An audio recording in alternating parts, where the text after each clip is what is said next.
창세기 41장 37절에서 45절까지 말씀, 우리 같이 한 목소리로 합독하셔서 하나님 말씀 봅니다. 바로와 그의 모든 신하가 그 일을 좋게 여기니라. 바로가 그의 신하들에게 이르되 이와 같이 하나님의 영에 감동된 사람을 우리가 어찌 찾을 수 있으려 하고, 요셉에게 이르되 하나님이 모든 것을 내게 보이셨으니 너와 같이 명철하고 죄 있는 자가 없도다. 너는 내 집을 다스리라.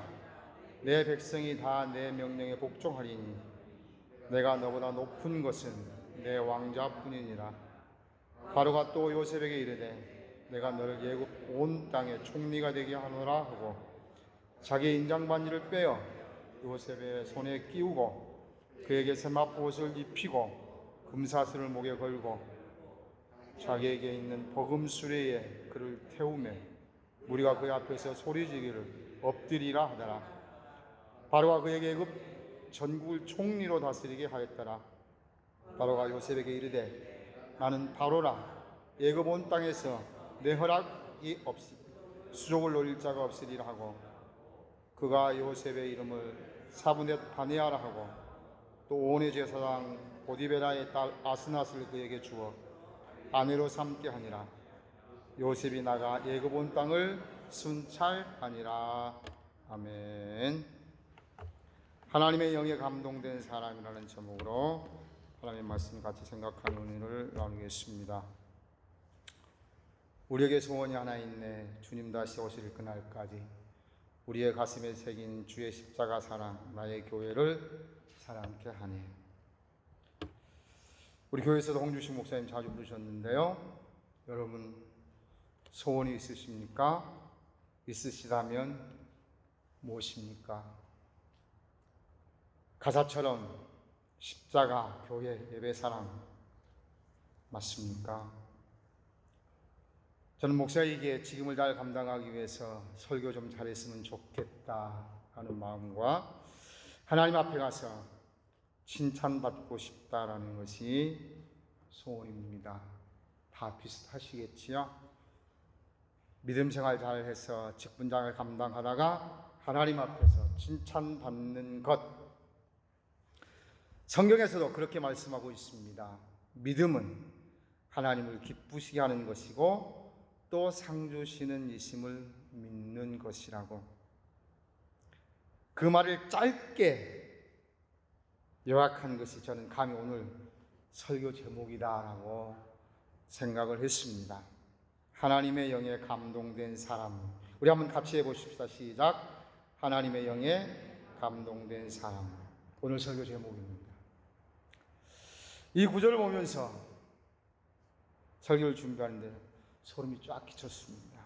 와, 어떤 자를 하나님의 영에 감동된 자라고 할까? 영에 감동된 자는 어떻게 되는 것일까? 하나님의 영에 감동된 자 어떻게 된다고 오늘 성경 말씀하고 있습니까? 요셉의 삶, 30살 총리가 되기 전까지는 철저하게 힘든 삶을 살아갑니다. 한 가정에 11번째 아들로 태어납니다. 10명의 배다른 형제들에게 죽임을 당할 뻔합니다. 극적으로 목숨은 부지하지만 이방 나라의 종으로 팔려갑니다. 부모 형제를 떠나 이방 나라에서 종살이를 합니다. 그래도 무소부지하시고 전지전능하신, 어디나 계신, 다 보고 계신 하나님을 철석같이 믿고 살아가지만 주인 마님의 모함에 간간보험으로 몰려 왕에게 죄를 지은 자들만이 갇히는 중무장 감옥 생활을 해야 합니다. 은혜로 누명을 벗을 기회를 얻었지만 철석같이 약속했던 술 맡은 관원장은 나가더니 깜깜무소식입니다. 철저하게 은혜와 복과는 거리가 먼 삶을 살아가는 것 같습니다. 오늘도 꿈꾸었던 그 꿈과는 다르게 초라하게 감옥에서 죄수의 몸으로 간수장을 돌보면서 하루를 보내고 있던 그였습니다. 그러나 그가 갑자기 대제국 애굽 나라의 권력의 최고 자리에 오르게 됩니다. 자리뿐 아니라 모든 실권을 다 거머쥐는 자리에 오릅니다. 모든 결정의 상징인 바로의 인장 반지가 요셉의 손에 끼워집니다. 그의 누더기 옷은 세마포로 입혀집니다. 명예와 지존의 상징인 금사슬이 목에 걸리웁니다. 감옥에 있던 그의 몸은 왕의 수레에 태워지고 행인들은 존경의 표시로 엎드립니다.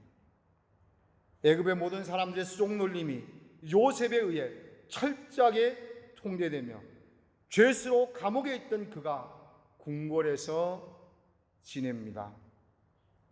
보디발의 노예였던 그가 이제 주인이었던 자를 지배하는 주인으로 바뀝니다. 그의 이름은 세상의 구원자, 생명의 부양자, 세상 사람들을 위한 방백의 뜻이 있는 이름으로 왕이 바꿔줬습니다. 당시 상위층 제사장의 딸을 아내로 맞습니다.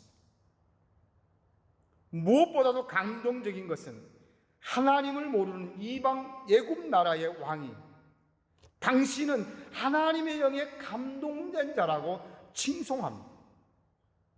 누가 뭐라 해도 대승리, 대전환의 사건입니다. 어떤 분은 이렇게 이야기를 글을 써놓은 걸 보았습니다. 수모는 영광에 앞서서 오며 겸손과 고난은 지배의 가장 훌륭한 스승이다. 요셉 무엇이 어떠했길래 하나님의 영에 감동된 자라는 극찬을 들으면서 이렇게 화려하게 등장하도록 만들었을까요? 오늘 말씀을 통해서 요셉의 생애와 같이 힘든 세상에서 살아가는 우리에게 주신 하나님의 음성을 들어보려고 합니다. 요셉의 화려한 등장은 하나님의 절대적인 간섭과 은혜임을 분명히 믿습니다. 그러나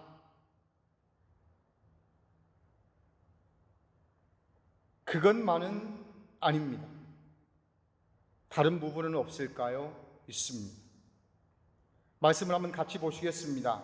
창세기 37장 5절에서 11절까지 말씀입니다. 이 말씀 같이 읽겠습니다. 창세기 37장 5절에서 11절 말씀. 제가 오늘 본문은 37장에서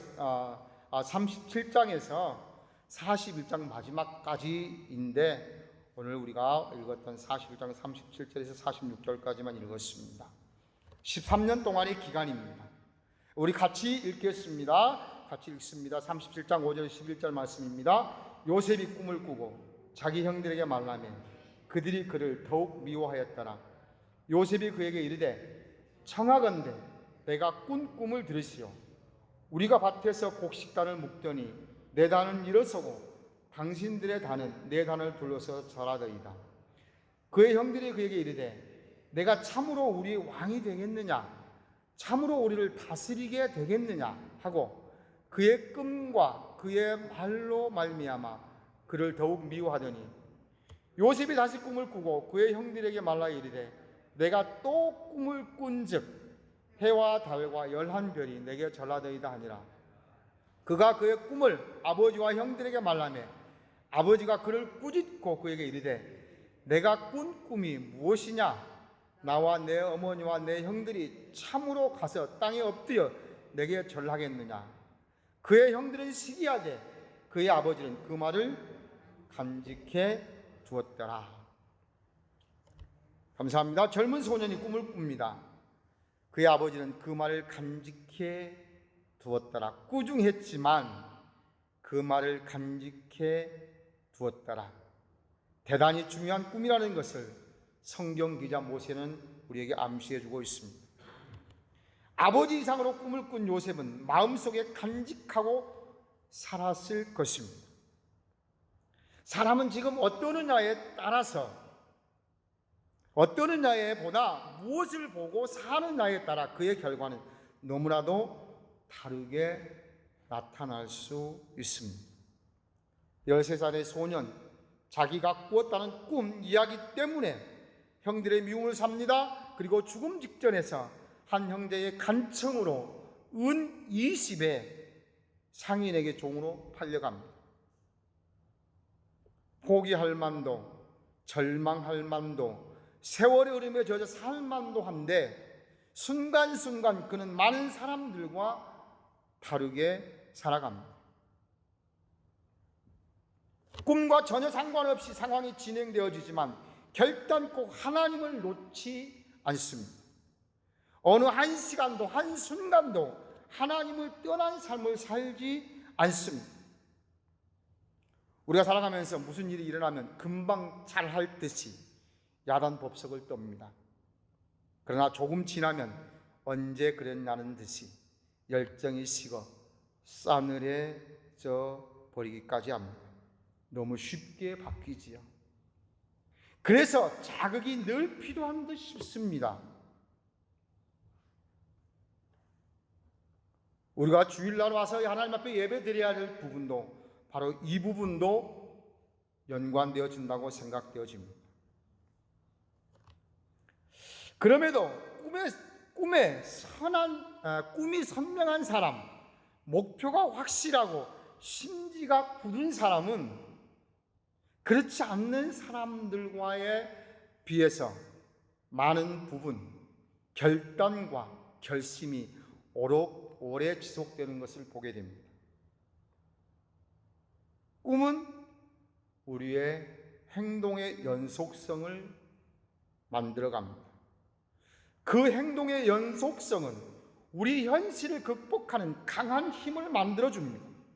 그리고 마침내 그 꿈을 이루는 현장에까지 도달하게 되도록 만들어갑니다.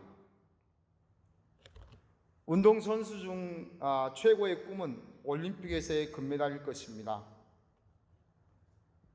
그래서 많은 선수들이 큰 대회에 나가기 위해서 연습을 부지런히 하지요. 그 메달 중에 하계올림픽의 꽃은 폐막식 때 진행되는 마라톤이라고들 이야기합니다. 여러분 아시죠? 1992년 독일 바르셀로나 올림픽에서 마라톤으로 금메달을 목에 건 조국 대한민국의 황영조 선수, 강원도 삼척 가난한 집에서 태어난 청년이었습니다. 22살 청년이었는데요. 중학교 들어갈 때 어머니가 학교 다니라고 사준 중고 자전거 덕분에 원래 사이클 선수가 되려고 했는데 돈이 많이 들어서 가난해서 선택한 운동이 마라톤이었다고 합니다. 아무것도 없이 그냥 뛰기만 하면 되는 거니까요. 그가 선수 시절 연습할 때 뛰는데 너무 힘들어서 도로를 달릴 때 함께 달리는 트럭 바퀴 밑으로 머리를 그 표현대로 하면 쳐박아버리고 싶은 때가 한두 번이 아니었다고 그는 기록해 놓은 걸 봤습니다. 그래도 꾹 참고 오로지 올림픽에서의 금메달 꿈 이뤄보겠다고 오로지 메달만 꿈꾸며 뛰고 또 뛰었다는 것입니다. 바르셀로나 올림픽에 출전해서는 뛰면서는 머릿속에 있는 모든 것까지도 다 비우고 뛰었다고 합니다. 골인지점을 통과한 후에 그는 땅에 쓰러졌습니다. 사력을 다했던 것이죠. 이로 인해서 그는 월계관을 머리에 쓰고 목에 금메달을 거는 원대한 꿈을 이루어냈다고 고백해 놓은 것을 보았습니다. 사랑하는 성도 여러분, 저와 여러분 우리에게는 어떤 꿈이 있는가요? 그 꿈이 우리의 현실을 극복하고 있으십니까? 그 꿈이 우리를 설레게 합니까? 그 꿈이 우리의 미래를 꿈꾸게 만들고 있습니까? 혹 그런 꿈이 운동선수처럼 명예와 자랑, 부 이런 눈에 보이는 것은 아닌지요? 요셉은 그렇지 않았습니다. 하나님의 사람으로 사는 것이었습니다. 늘 철저하게 하나님의 사람으로 그는 살아갔습니다. 그러므로 그는 남다른 힘든 삶을 살았지만 창세기 저자 모세는 그를 가르쳐 여호와께서 요셉과 함께 하심이라 여호와께서 범사에 그를 형통하게 하셨다라고 기록하고 있습니다. 제가 조금 전 사랑하는 여러분이라고 하지 않고 사랑하는 성도 여러분이라고 했습니다. 성도라는 말은 잘 아시듯이 거룩한 무리라는 뜻입니다. 구별된 자들입니다. 그렇게 되는 것이 꿈이 되어야 한다고 저는 믿습니다. 성도, 그리스도인, 정말 나의 꿈인가요? 목사님, 예수 믿으면 그리스도인이지요. 그렇습니다. 예수 믿으면 그리스도인이지요. 그렇다면 이렇게 다시 질문해 보겠습니다. 참 그리스도인답게 사는 꿈이 있으십니까? 그러면 또 이렇게 반문할 수 있습니다. 그렇게 살고 싶지만 그렇게 되느냐고. 또 설교하는 너는 그렇게 사느냐고. 네, 죄가 관영한 세상에 살고 있으니 말씀대로 다 순종하면서 살 수는 없지요. 저도 그렇게 못 삽니다. 그러면 이렇게 정리해서 다시 질문해 봅니다. 그렇게 살려고 얼마나 노력했으며 그렇게 살지 못했을 때에 얼마나 안타까워해 보셨습니까? 그리고 새롭게 다짐하고 조금이라도 나아지셨습니까? 우리는 모든 제품에서 퀄리티, 품질을 따집니다. 사랑하는 성도 여러분, 부담이 되실 수 있지만 크리스찬으로서, 성도로서 나의 품질은 어떻습니까? 교회를 안 다닌 사람에서 제가 그 말을 들었습니다. 충격이었습니다.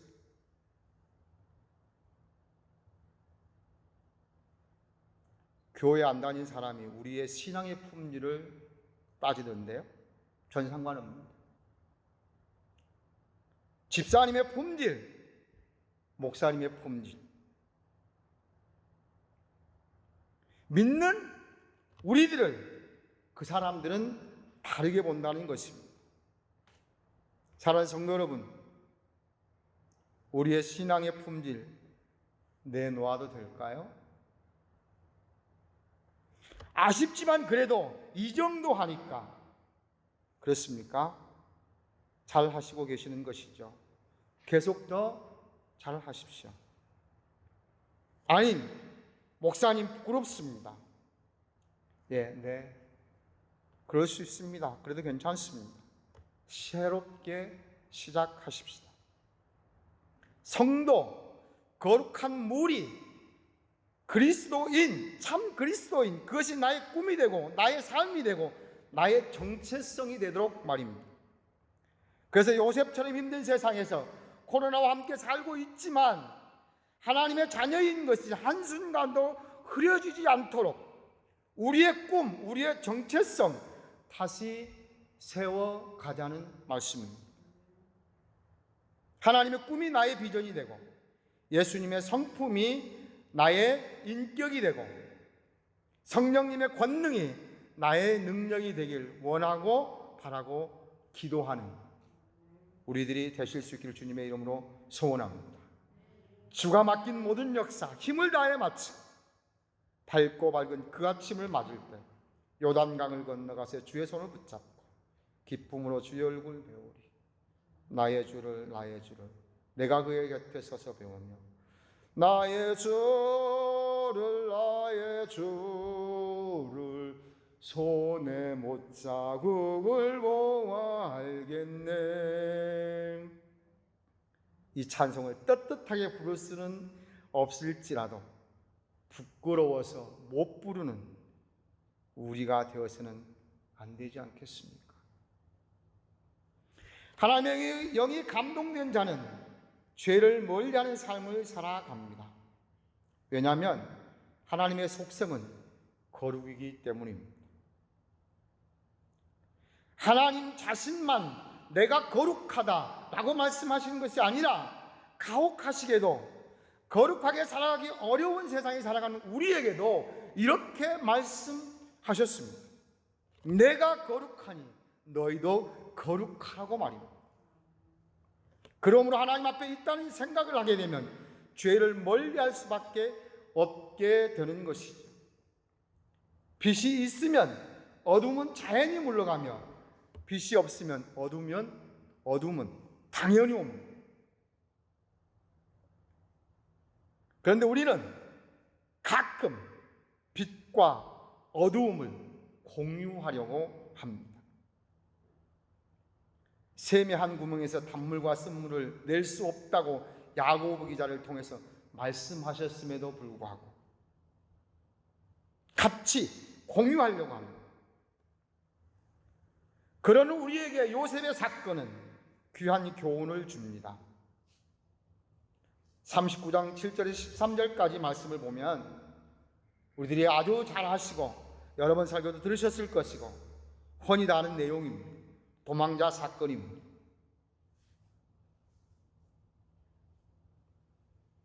당황해서 그랬겠지만 그 여인에게서 뺏어서라도 자기 옷을 가지고 나왔어야 되는데 옷을 버려두고 나와서 결정적 단서를 제공하지요. 그래서 그는 주인 마님의 겁탈범으로 감옥에 가게 됩니다. 이 사건에서 요셉이 한 말을 들어보십시오. 그런즉 내가 어찌 이 큰 악을 행하여 하나님께 죄를 지으리까? 어찌 이 큰 악을 행하여 하나님께 죄를 지으리까? 행동은 사람과의 관계를 통해서 일어나지만 죄는 하나님께 짓는 거라고 이야기하고 있습니다.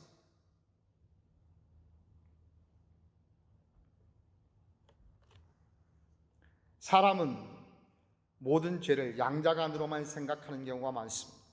그래서 그 사람이 미안해하고 용서를 빌고 그러면 끝나는 줄 압니다. 그런데 요셉은 아니랍니다. 중요한 진리가 여기에 담겨 있습니다. 세상 사는 사람들이 죄를 무서워하는 이유가 여기에 있습니다. 하나님을 모르기 때문입니다. 사람이 눈만 피하면 되고 내가 그 사람보다 강하면 아무렇지도 않게 그냥 잘못을 했다 할지라도 넘어가려 합니다. 우리는 오늘 또 새삼 깨닫습니다. 죄는 하나님과 절대적으로 연관이 있다는 것을. 모든 사람이 죄를 범하였으면 하나님의 영광에 이르지 못하더니라고 사도 바울은 로마서 3장 23절에 증명하고 있습니다. 하나님은 나의 죄를 용서해 주시기 위해서 독생자를 십자가에 못 박으셨습니다. 죄로 죽었던 나를 살리시려고 절규하시는 아들의 음성을 애써 외면하시기도 하셨습니다. 우리 죄를 용서하시기 위해 아들까지 버리신 하나님이십니다. 로마서 4장 25절에 이렇게 말씀합니다. 예수는 우리가 범죄한 것 때문에 내어 줌이 되고 또한 우리를 의롭게 하시기 위하여 살아나셨느니라 라고 말씀합니다. 하나님의 영에 감동된 사람, 하나님의 영에 감동되는 자, 죄를 멀리하는 사람입니다.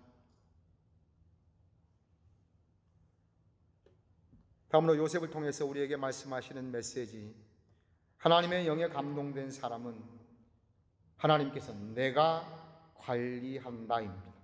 내가 간섭한다. 한마디로 말하면 사람 의지하지 말라는 것입니다. 요셉에게서 또 한 사건이 생깁니다. 우리 말씀 한번 같이 보실까요? 40장 9절에서 15절까지 한번 같이 읽겠습니다. 40장 9절에서 15절까지 말씀입니다. 같이 한번 읽겠습니다. 제가 가지고 있는 성경 여러분 보면 바로 앞에 부분에 있습니다. 40장 9절에서 15절까지 말씀 같이 읽겠습니다. 술 맡은 관원장이 그의 꿈을 요셉에게 말하여 이르되 내가 꿈에 보니 내 앞에 포도나무가 있는데 그 나무에 세 가지가 있고 색이 싹이 나서 꽃이 피고 포도송이가 익었고 내 손에 바로의 잔이 있기로 내가 포도를 따서 그 즙을 바로의 잔에 짜서 그 잔을 바로의 손에 드렸노라. 요셉이 그에게 이르되 그 해석이 이러하니 세 가지는 사흘이라. 지금부터 사흘 안에 바로가 당신의 머리를 들고 당신의 전직을 회복시키리니 당신이 그 전에 술 맡은 자가 되었을 때 하던 것 같이 바로의 잔을 그의 손에 드리게 되리이다. 당신이 잘 되시거든 나를 생각하고 내게 은혜를 베풀어서 내 사정을 바르게 아뢰어 이 집에서 나를 건져 주소서. 나는 히브리 땅에서 끌려온 자여 여기서도 옥에 갇힐 일을 행하지 아니하였나이다.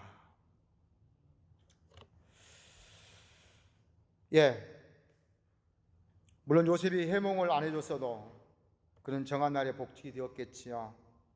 그런데 그 꿈을 꾸게 하고 또 그 꿈을 요셉이 해석해 줍니다. 그리고 요셉이 부탁을 합니다.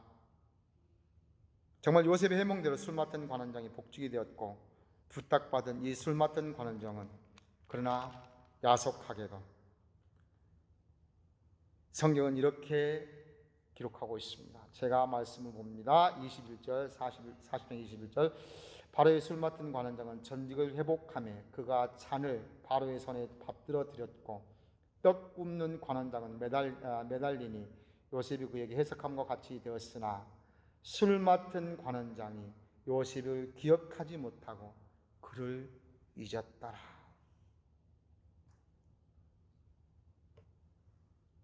부탁을 했습니다. 부탁받았습니다.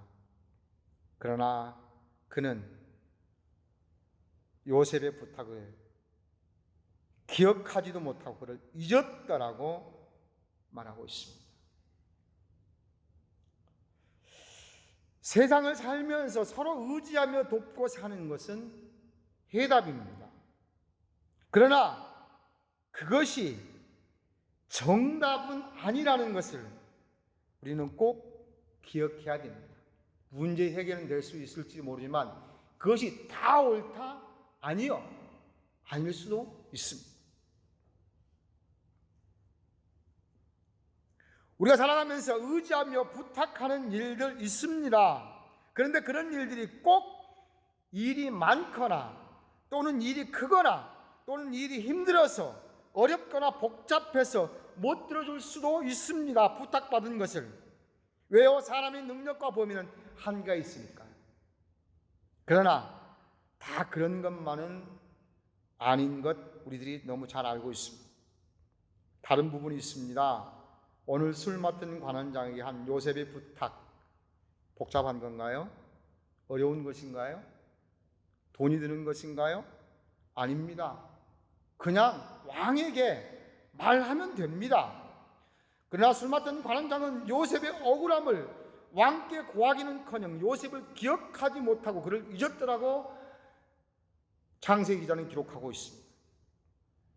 여기에서 하나님께서 우리에게 말씀해 주시고자 하시는 것은 무엇일까요? 사람을 의지하지 말라는 것입니다.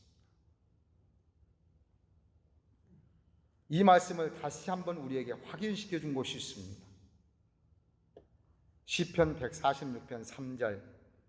귀인들을 의지하지 말며 도울 힘이 없는 인생도 의지하지 말지니라.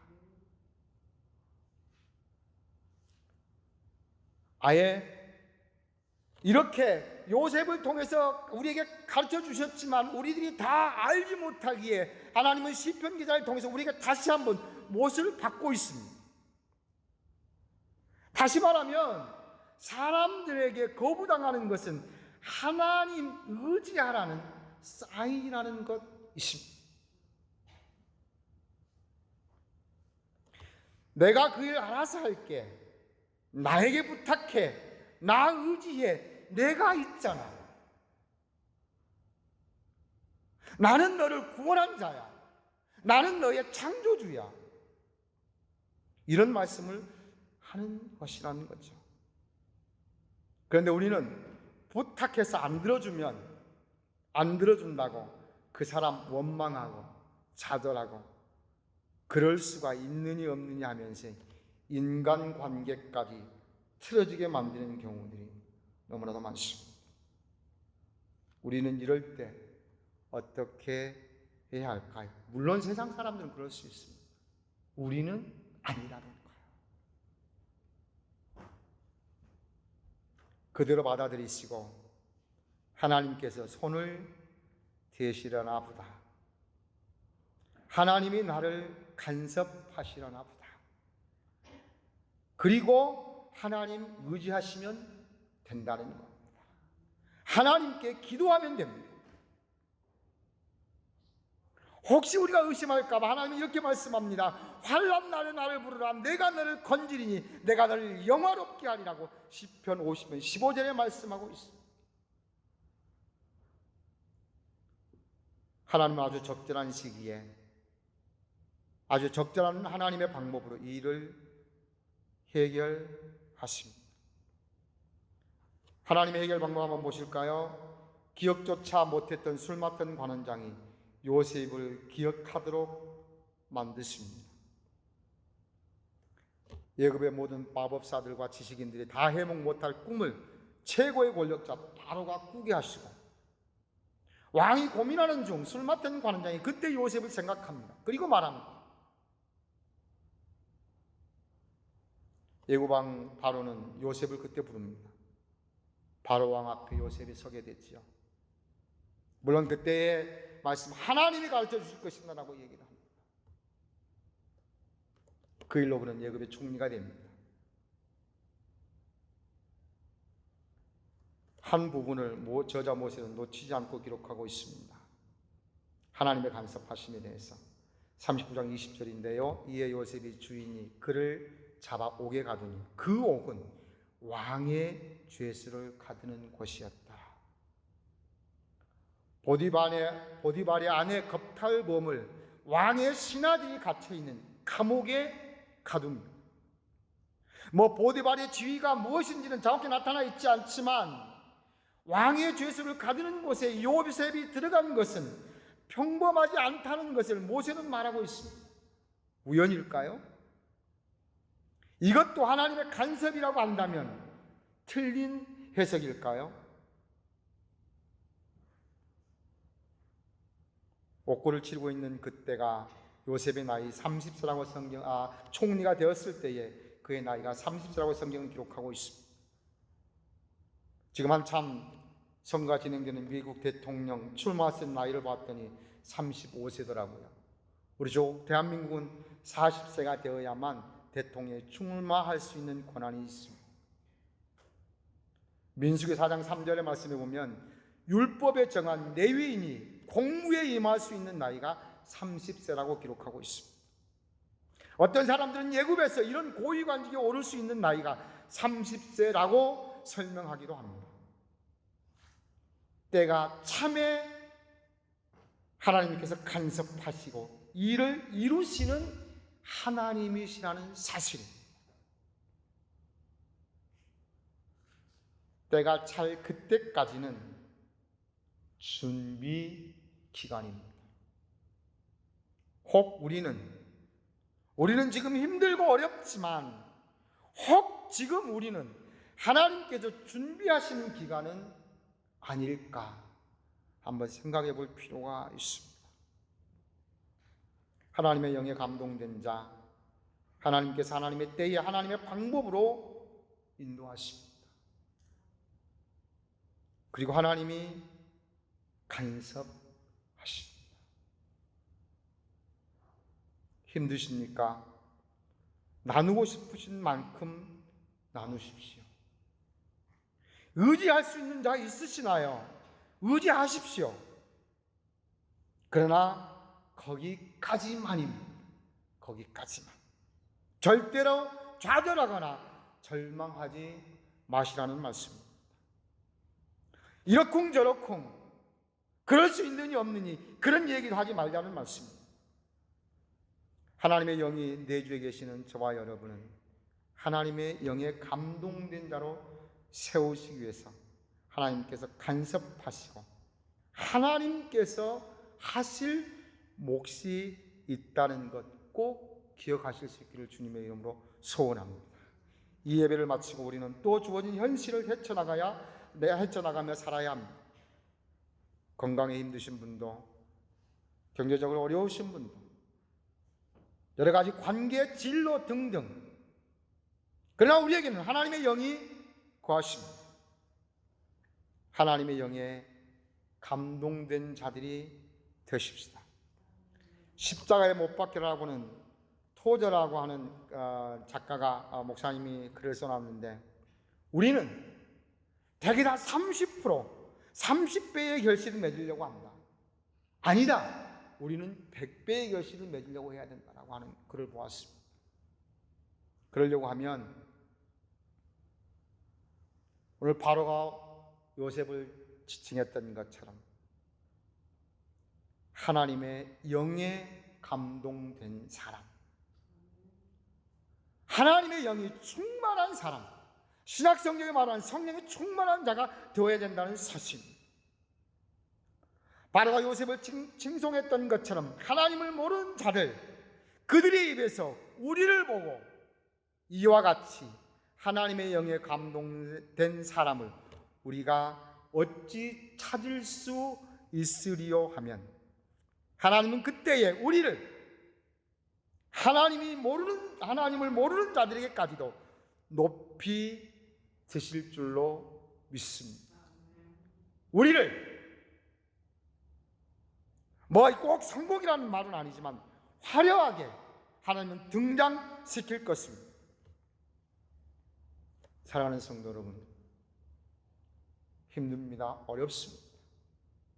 그러나 이럴 때일지라도 나는 하나님의 사람으로서, 참 그리스도인으로서, 참 성도로서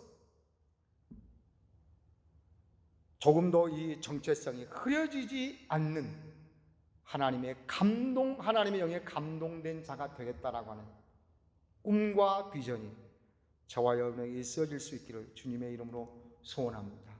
그러면 바울이 빌립보에서 말했던 것처럼, 이러므로 하나님이 예수님을 지극히 높여 모든 이름 위에 뛰어난 이름을 주사라고 했던 것처럼, 물론 예수님만큼은 아니지만 우리를 높여 주시고 우리를 하나님께서 아름답게 사용해 가실 줄로 믿습니다. 그런 하나님의 영에 감동된 우리 모두가 될 수 있기를 주님의 이름으로 간절히 축복합니다.